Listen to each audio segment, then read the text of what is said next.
Assalamualaikum warahmatullahi wabarakatuh. Waalaikumsalam warahmatullahi wabarakatuh. Selamat siang. Kali ini kita akan menyimak bagaimana PT Indofood di tahun 2021 itu menyampaikan pertanggungjawabannya untuk kegiatan CSR di dalam ruang lingkup ekonomi, sosial, dan lingkungan. Kira-kira berapa banyak dana yang digelontorkan untuk kegiatan CSR perusahaan ini? Di belakang saya ada direktur dan jajarannya, juga peserta yang akan mempresentasikan role play hari ini. Mari kita simak. Selamat siang semuanya. Kami dari kelompok 3 ingin mempertunjukkan role play terkait laporan berkelanjutan PT Indofood 2021. Dimulai dari perkenalan, saya Nina Fitriana selaku Direktur Utama. Saya Nurul Amalia sebagai direksi. Saya Ibnu Fardana sebagai keuangan 1. Saya Dian Fitriani selaku keuangan 2. Saya Rustika Yulianti sebagai keuangan 3. Saya Reza Gisulfiani sebagai keuangan 4. Saya Dinda Putriani sebagai CSR 1. Saya Michelle Sylvia sebagai CSR 2. Saya Erlini Norma sebagai CSR 3. Saya Syifa Wulutami sebagai masyarakat 1. Saya Anika Balisa sebagai masyarakat 2. Saya Zahra Nurul Syada sebagai jurnalis. Oke, saksikan role play dari kelompok kami.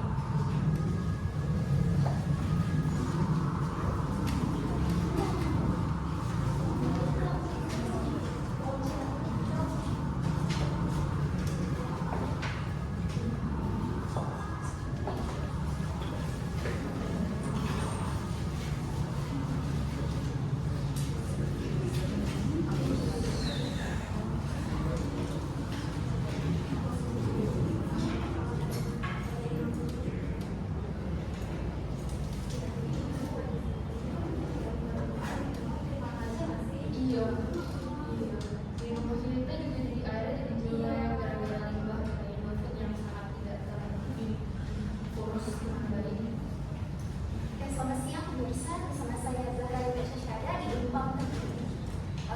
Kita baru saja melihat adegan konflik antara masyarakat terkait limbah Indofood yang mengenai masyarakat. Mari kita ke narasumber kita. Di sini ada Ibu Syifa dan Pak Tuga. Kita akan menanyakan terkait limbah Indofood yang mengenai masyarakat. Bagaimana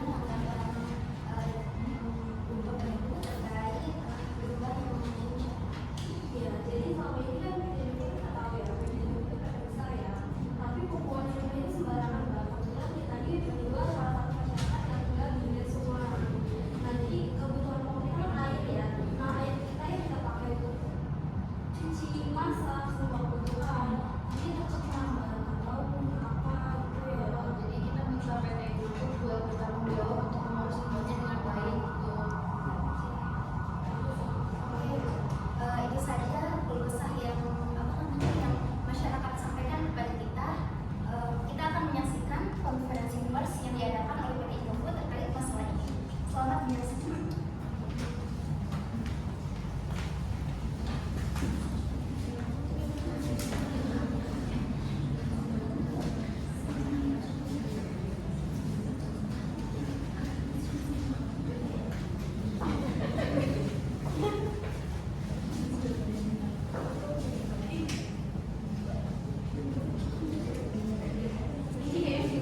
Dari PT Indofood ya, perusahaan kita. Iya, ada apa ya? Ini. Ini berarti kita Bukannya kita disiarin di TV. Ini kita kayaknya lapor di direksi deh. ya, baik, coba kali enggak lapor ke direksi.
kebutuhan pangan secara berkelanjutan, sedangkan misi kami menekankan kontribusi bagi masyarakat dan pelestarian lingkungan, serta peningkatan berkesinambungan bagi para pemangku kepentingan. Kami menyelaraskan strategi keberlanjutan dengan Sustainable Development Goals atau SDGs, diperkuat oleh struktur tata kelola yang jelas, termasuk pembentukan Departemen Sustainability dan dukungan Enterprise Risk Management. Tentu kami menghadapi tantangan-tantangan utama, antara lain perubahan iklim, situasi pandemi yang melanda, serta kebutuhan ketelusuran rantai pasok agrikultur. Namun di balik tantangan tersebut selalu ada peluang, misalnya percepatan digitalisasi proses, peningkatan efisiensi energi, dan kolaborasi dengan masyarakat yang lebih erat membuka kesempatan bagi Indofood untuk tumbuh lebih berkelanjutan.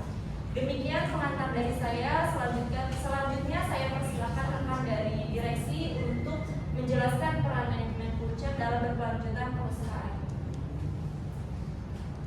Terima kasih kepada Direktur PT Indofood. Sebagai perwakilan jajaran direksi, saya akan menjelaskan tugas dan tanggung jawab direksi Indofood dalam memastikan prinsip keberlanjutan terlaksana di seluruh perusahaan. Kami di tingkat direksi memegang peran kunci dalam melaksanakan berikut. Yang pertama itu menentukan arah strategis keberlanjutan. Di sini direksi merumuskan visi dan misi keberlanjutan perusahaan agar sejalan dengan strategi bisnis. Contohnya yaitu visi Indofood untuk memberikan solusi atas kebutuhan pangan secara berkelanjutan ditetapkan oleh direksi sebagai panduan seluruh kegiatan perusahaan.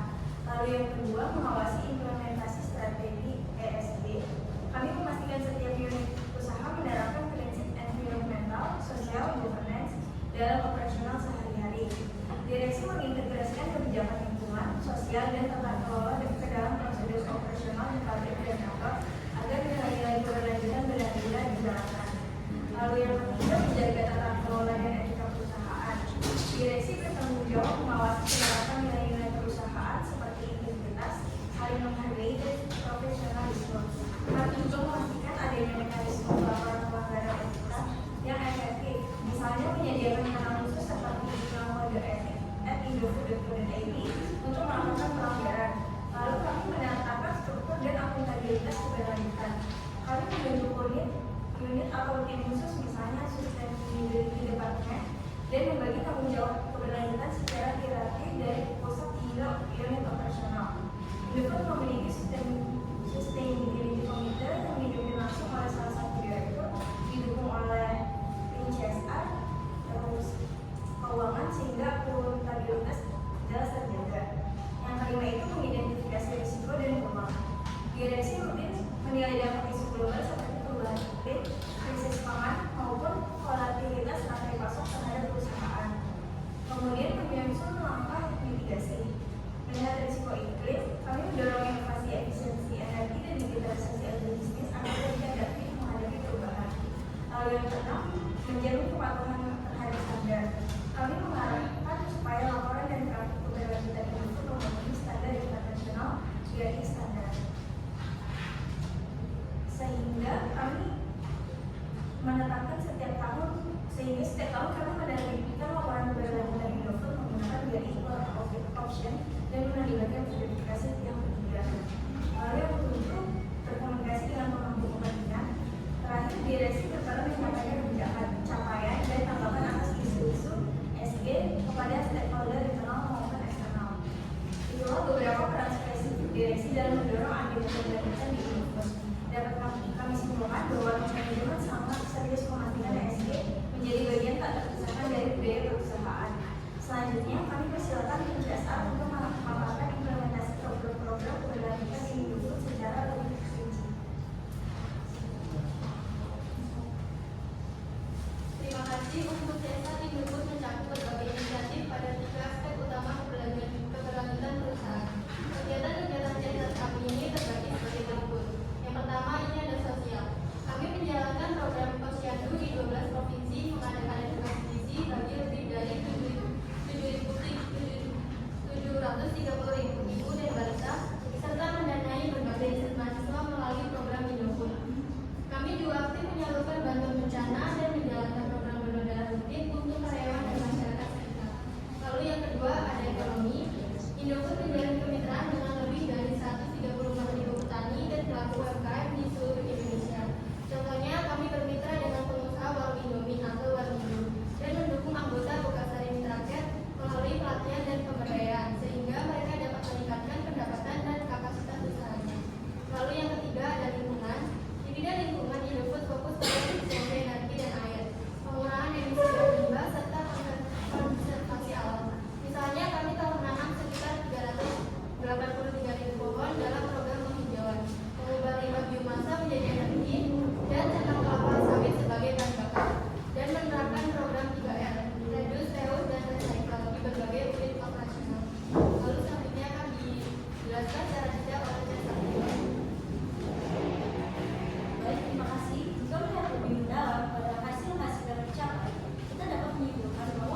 rekan saya dari tim CSR juga akan menjelaskan bagaimana implementasi program CSR ini di tengah masyarakat secara langsung. Baik, terima kasih. Dalam implementasi di lapangan, tim CSR Indofood terjun langsung bermitra dengan masyarakat untuk memastikan program membawa manfaat yang tepat. Beberapa pelaksanaan CSR kami, yang pertama itu posyandu dan edukasi gizi. Posyandu binaan Indofood tidak hanya memberikan layanan kesehatan ibu dan anak, tetapi juga secara aktif mengedukasi keluarga mengenai pangan bergizi dan pola hidup sehat. Kader-kader posyandu dilatih agar bisa menjadi agen perubahan perilaku di komunitasnya. Yang kedua, bank sampah dan Grand Warmindo. Dalam pengelolaan lingkungan, kami mendampingi komunitas melalui program bank sampah, yaitu pengumpulan dan daur ulang sampah plastik, dan prakarsa Grand Warmindo. Para pemilik warung kecil atau warmindo kami ajak mengumpulkan limbah plastik kemasan Indomie untuk didaur ulang. Ini tidak hanya mengurangi sampah, tetapi juga memberikan nilai ekonomi tambah bagi mereka. Yang ketiga, ada pemberdayaan petani dan UMKM. Petani mitra Indofood mendapatkan pelatihan teknik pertanian berkelanjutan seperti penggunaan pupuk unggul, ramah lingkungan, pengurangan pestisida kimia, hingga bantuan akses pasar. Hasilnya, produktivitas pertanian meningkat, kualitas bahan baku terjaga, dan kesejahteraan petani itu terangkat. Demikian pula UMKM lokal dibina melalui program distributor kecil sehingga mereka bisa tumbuh bersama Indofood. Dari implementasi tersebut, Indofood berusaha hadir sebagai problem solver di tengah masyarakat, bukan sekedar menjalankan kewajiban. Kami turun langsung dan berkolaborasi sehingga program CSR benar-benar dirasakan manfaatnya. Demikian paparan dari tim CSR. Berikutnya kami persilakan tim keuangan untuk menguraikan analisis pendanaan dan aspek laporan dalam keberlanjutan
sebagai perusahaan yang bertanggung jawab.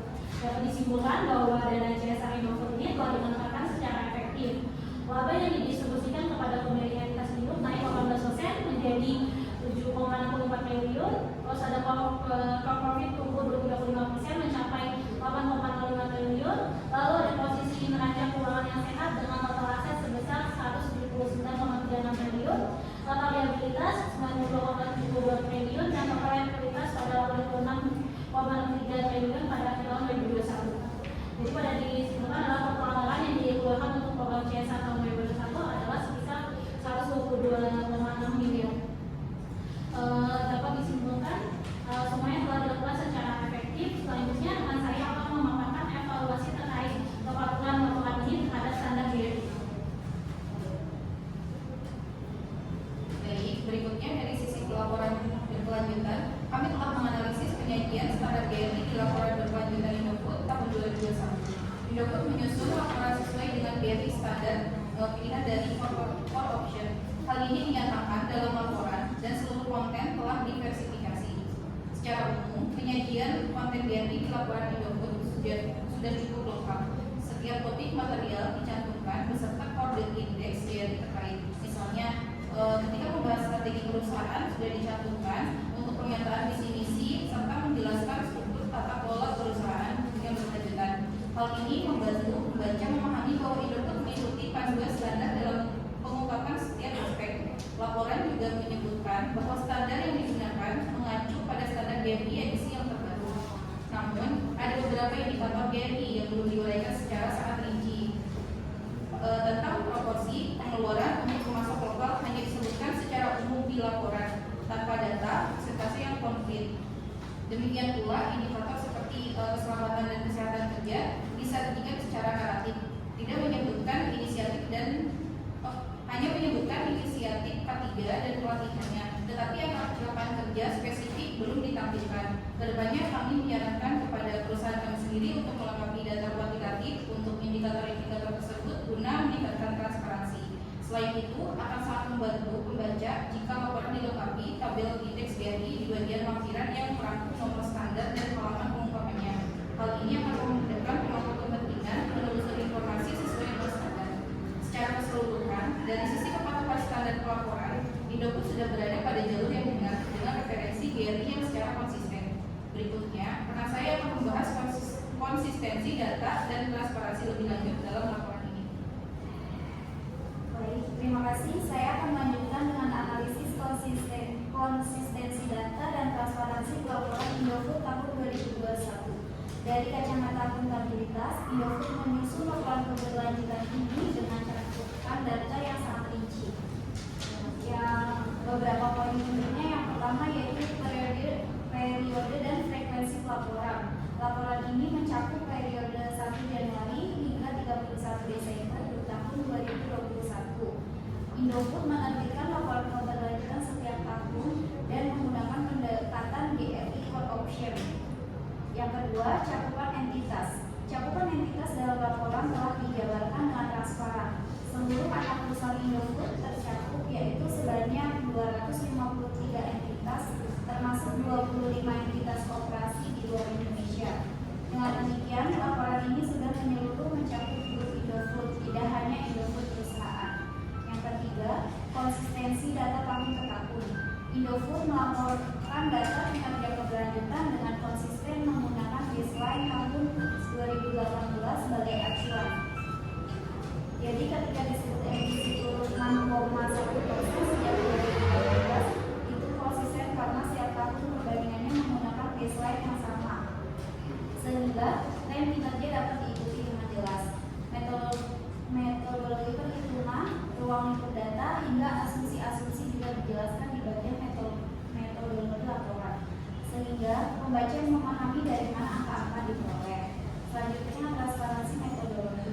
Laporan ini secara terbuka menjelaskan metode pengumpulan data, metode konsolidasi antar unit, serta cara mengukur indikator seperti emisi GFK, intensitas energi, intensitas air, dan sebagainya. Hal ini menunjukkan Indofood berusaha transparan mengenai cara data dicapai, bukan hanya menyajikan angka. Dapat kami katakan bahwa tingkat transparansi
10.218 sampai dengan 10.239, Indofood hanya melaporkan struktur tata kelola dan keefektifan proses manajemen risiko. Lalu di GRI 10240 sampai dengan 10244, Indofood melaporkan keterlibatan pemangku kepentingan. Di GRI 10245 sampai dengan 10256, Indofood melaporkan praktik pelaporan. Lalu di GRI 201 sampai dengan 2014, Indofood masih belum melaporkan nilai ekonomi langsung yang dihasilkan. Indofood juga belum melaporkan keberadaan pasar. Di dampak ekonomi tidak langsung, Indofood hanya melaporkan dampak ekonomi tidak langsung yang signifikan. Sedangkan investasi infrastruktur dan dukungan layanan belum dilaporkan oleh Indofood. Di praktik pengadaan, Indofood sesuai menekankan pengadaan bahan bakar berkelanjutan dan bertanggung jawab. Lalu di GRI 2051 sampai 2053, GRI masih belum menyajikan laporan anti korupsi. Di GRI 2061 juga Indofood belum menyebutkan adanya kasus hukum terkait anti persaingan, anti ras dan monopoli.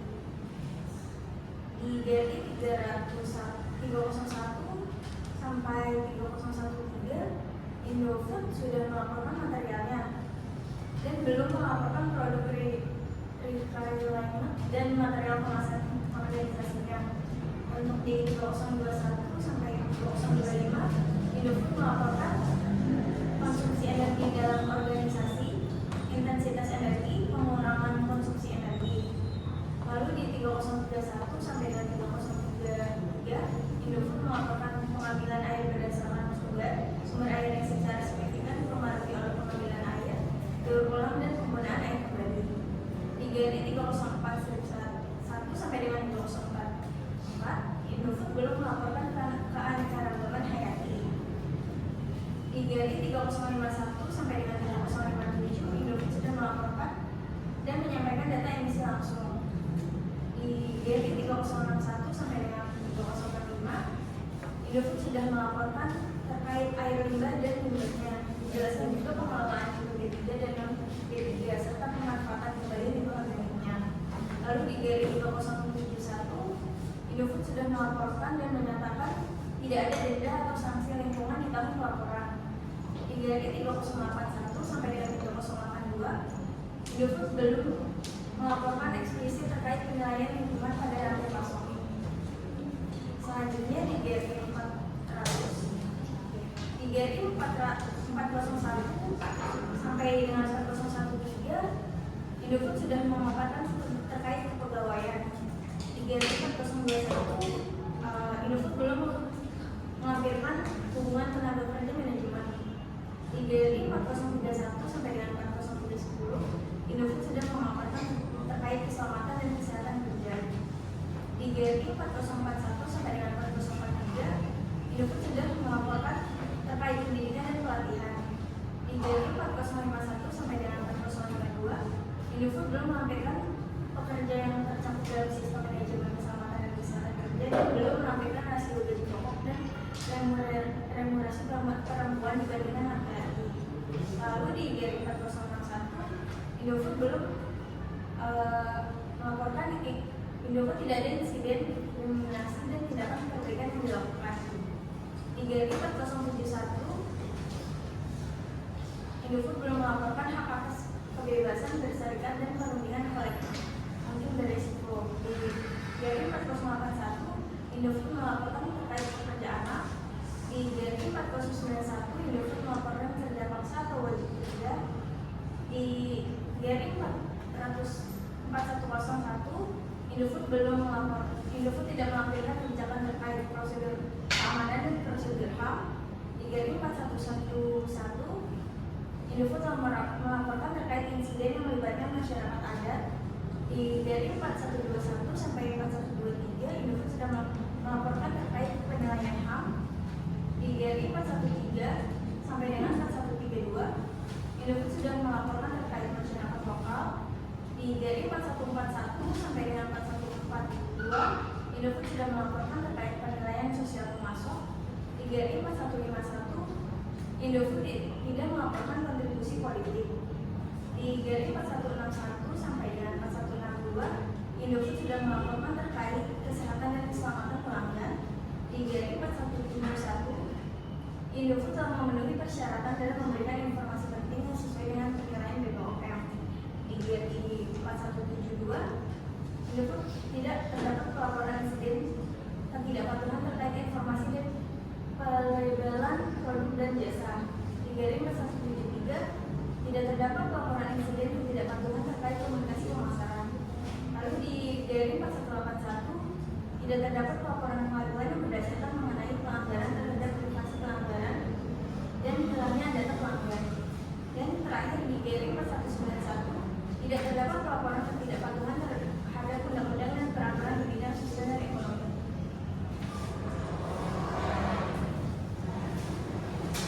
Baik, terima kasih rekan-rekan semuanya atas kerjasamanya. Sebagai penutup, saya akan merangkum beberapa poin kesimpulan umum dari analisis laporan keberlanjutan Indofood 2021 beserta saran perbaikan yang telah disampaikan. Pertama, itu komitmen keberlanjutan yang terintegrasi. Indofood telah menunjukkan komitmen kuat terhadap prinsip environmental, social, governance yang terintegrasi dalam seluruh rantai bisnis. Hal ini terlihat dari visi misi keberlanjutannya yang jelas dan dukungan penuh manajemen puncak. Yang kedua, pelaksanaan CSR yang komprehensif. Program CSR Indofood dijalankan secara sistematis, mencakup aspek sosial, ekonomi, dan lingkungan sekaligus.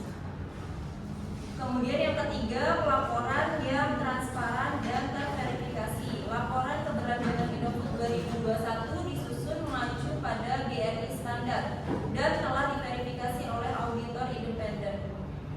Yang keempat, manajemen risiko dan inovasi berkelanjutan. Tantangan besar seperti perubahan iklim dan pandemi telah direspon Indofood melalui inovasi di bidang energi terbarukan, efisiensi operasional, dan digitalisasi proses. Kolaborasi lintas pemangku kepentingan, pemerintah, komunitas, akademisi juga ditingkatkan. Hal ini mencerminkan Indofood proaktif dalam mengelola risiko sekaligus mencari peluang untuk terus berkelanjutan. Kemudian validasi dan persepsi positif masyarakat. Dari sisi eksternal, masyarakat dan stakeholder independen menilai langkah-langkah Indofood positif dan kredibel. Program-program di lapangan dirasakan manfaatnya dan laporan dinilai akurat. Kemudian ada saran perbaikan dan pengembangan ke depan. Pertama, perluasan dampak sosial. Indofood disarankan memperluas jangkauan program CSR, misalnya menambah inisiatif khusus untuk pemberdayaan perempuan, pemuda, dan kaum difabel, serta menjangkau daerah rawan bencana. Dengan memperbesar cakupan dan inklusi dampak sosial Indofood akan lebih merata. Kedua, keterlibatan masyarakat yang lebih aktif. Indofood dapat lebih melibatkan komunitas dalam perencanaan dan evaluasi program. Komunikasi yang lebih inklusif untuk menjangkau audiens luas. Indofood dapat menyajikan ringkasan laporan dalam bahasa yang sederhana serta memanfaatkan media sosial atau infografis interaktif. Kemudian inovasi lanjutan di aspek lingkungan. Indofood diharapkan terus mendorong inovasi menuju operasi yang lebih hijau. Target jangka panjang seperti net zero emission atau karbon netral perlu dipersiapkan. Kemudian penguatan tanggung jawab produk. Indofood sebaiknya mempertahankan standar emas dalam keamanan pangan dan kualitas produk yang telah dicapai. Demikianlah konferensi pers laporan keberlanjutan Indofood tahun 2021 yang dapat kami sampaikan. Secara keseluruhan dapat kita lihat Indofood telah berada di jalur yang tepat dalam menjalankan bisnis yang bertanggung jawab secara ekonomi, sosial, maupun lingkungan. Tentu kami menyadari bahwa proses menuju keberlanjutan adalah perjalanan jangka panjang yang harus terus diperbaiki. Masukan dan rekomendasi yang telah disampaikan akan menjadi perhatian kami untuk laporan dan program di tahun-tahun berikutnya. Terima kasih kepada Bapak Ibu sekalian yang telah mengikuti konferensi pers. Hingga akhirnya sekian dari kami. Terima kasih atas perhatiannya.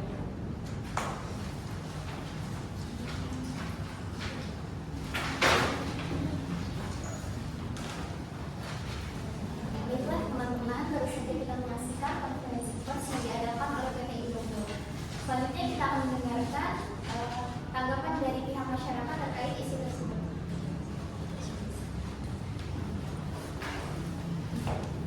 Bagaimana tanggapan Bapak Ibu terkait hasil dari konferensi pers? Ya, jadi dari konferensi pers tersebut sekarang sudah ada perubahan ya. Sebelumnya sudah ada pemilihan ya, sudah mulai ada perbaikan dari yang biasanya limbahnya dibuang sembarangan ke sungai, sekarang sudah mulai ada yang sudah kelola dengan baik dan sudah ada bantu-bantu juga yang masuk ya, seperti pembantu posyandu untuk kedepannya CSR juga terus membantu seperti ini semoga konsisten sampai terima kasih. Baiklah teman-teman, CSR itu CSR yang sudah disampaikan oleh masyarakat sangat bermanfaat bagi masyarakat yang diadakan oleh PT Indofood itu, dan dampaknya itu beberapa positif kepada masyarakat sendiri. Di balik penghujung acara, kami dari kelompok 3 minta maaf apabila ada perkataan kami yang kurang berkenan. Semoga